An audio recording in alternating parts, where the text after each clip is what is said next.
Salamlar. Biz bu günlərin fotoeffekt hadisəsi haqqında danışacağıq.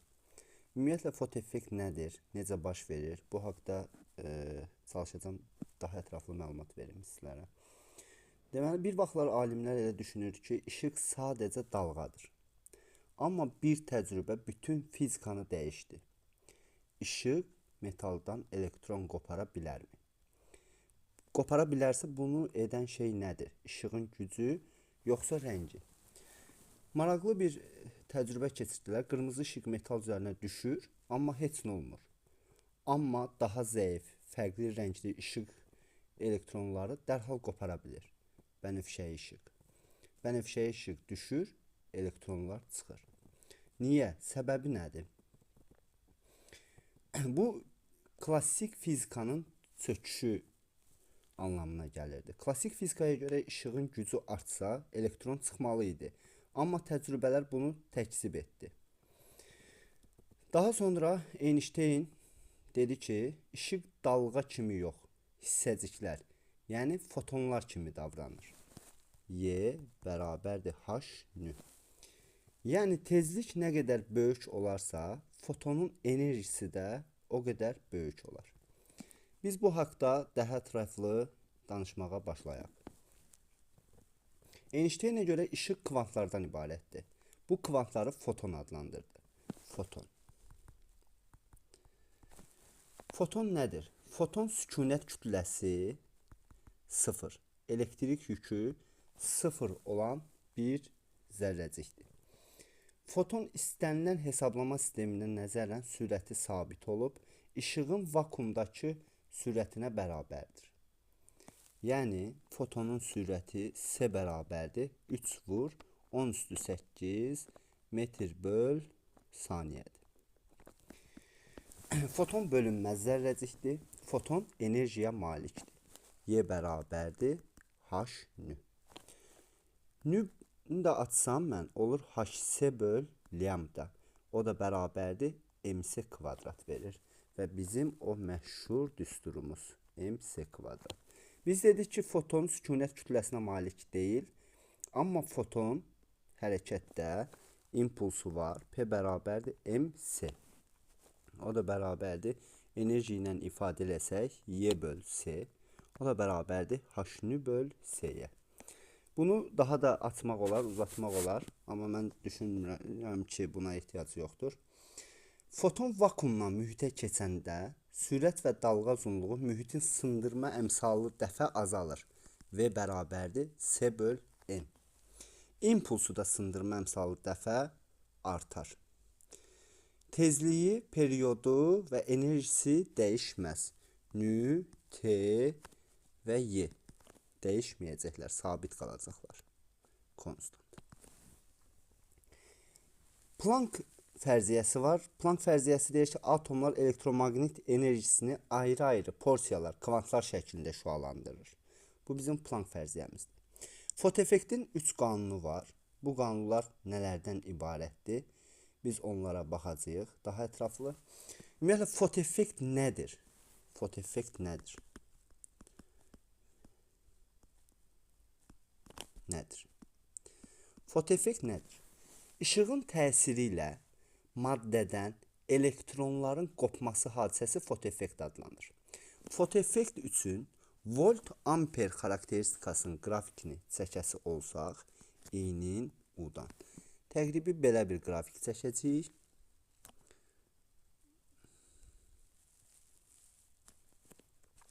Buradakı U başlanğıc nöqtəyə U saxlayıcı gərginlik deyəcəyik. İ-də sabit olanda isə I doyma deyəcək. I doyma nə idi? I bərabərdir Q böl T. Q isə NY böl T idi. Vahid zamanda bir də NY olurdu. Biz bunu adlandırırdıq nə? I doyma bərabərdir NY. N qopan elektronların sayı, Y elementar yükdür. Qiyməti 1,6 vur 10 üstü mənfi 19 kulondur. Şəkildə çəkdiyimiz qrafik isə fotoeffektin volt-amper xarakteristikası olur. Ümumiyyətlə biz bir şəkil göstərsəm fotoelementin şəklini. Tutalım mənim bir fotoelementim var. Bunun bir katodu var, bir də bir anodu var və mən bunu dövriyə qoşuram. Mənfi, müsbət dövriyə qoşuram. Deməli, biz bilirik ki, katoddan elektron başlayır nə etməyə? Qopmağa, anoda doğru hərəkət eləyəcək.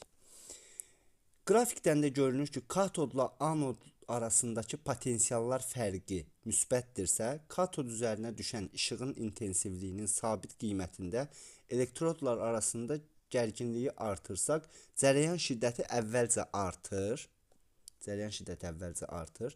Gərginliyin müəyyən bir qiymətindən sonra cərəyan şiddəti maksimum qiymət alır. Sonra isə dəyişmir. Deməli, bu halda fotoelektronların hamısı anoda çatıb, fotocərəyan şiddətinin maksimal qiyməti doyma cərəyan şiddətini adlandırdıq biz. Əgər cərəyan mənbəyinin qütblərini dəyişsək, bura müsbət, bura mənfi desək, onda nə baş verəcək?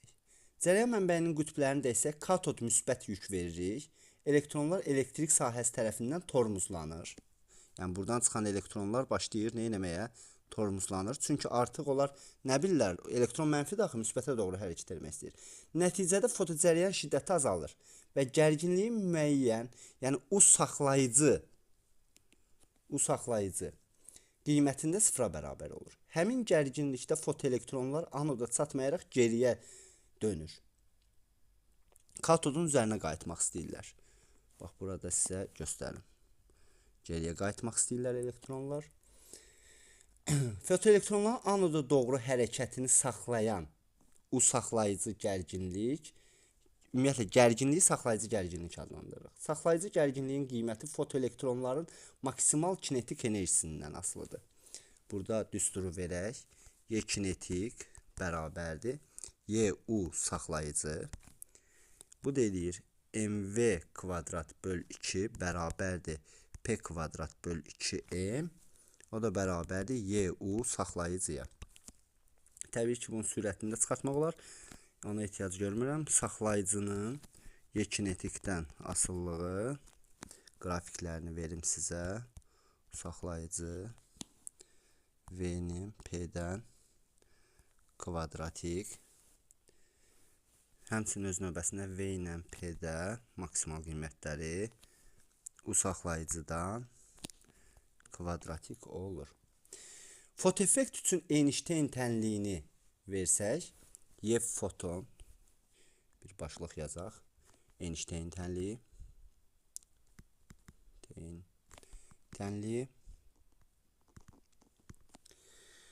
Einstein tənliyində nə deyir? Foton metalın üzərinə düşür, öz enerjisini, H-nünü ona verir.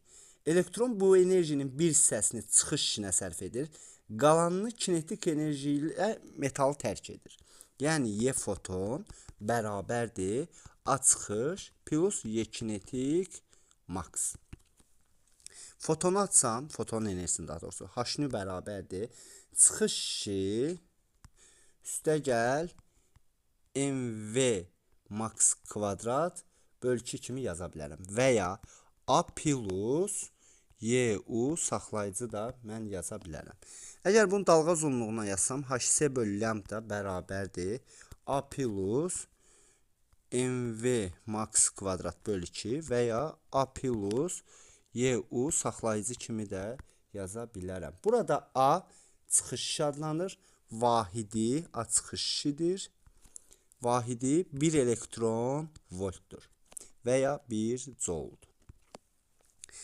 Burada çıxış işi V-dən, P-dən, nü-dən, lambdadan, Y kinetikdən asılı deyil, bir mənalı olaraq. Çıxış işi yalnız maddənin növündən asılıdır. Bunu unutmayın uşaqlar. Bu da maraqlı qrafiklərim daha var. Y kinetikin tezlikdən asıllıq qrafiki var. Bunu çəksəm, burada belə bir qrafik əmələ gəlir. Burada verilən qiymət sizə çıxış işinin qiymətidir. Buradakı nü minimum qırmızı sərhəddin tezliyidir. Sonra U saxlayıcını verim sizə. U saxlayıcının tezlikdən asılılıq qrafikini verim sizə. Burada bunun qrafikini verəsi olsam, belə bir şey verəcəm sizə. Burası nü minimumdur. Burada verilən qiymət isə çıxış işinin elementar yükə nisbətini verəcək. Daha sonra V-nin və ya P-nin maksimal qiymətlərinin nüdən asıllıq qrafikini versəm sizə, belə bir qrafik verəcəm. Burası nü minimumdur. Fotoeffektin baş verməsi üçün müəyyən şərtlərim var. Bunu izah etmək üçün fotoeffektin qanunlarına gələk. Fotoeffektin birinci qanununda nə deyir? Fotoeffektin birinci qanununda deyir ki, metalın səthindən işığın qopardığı elektronların sayı N və doyma cərəyan şiddəti I doyma işığın intensivliyi ilə düz mütənasib asılıdır.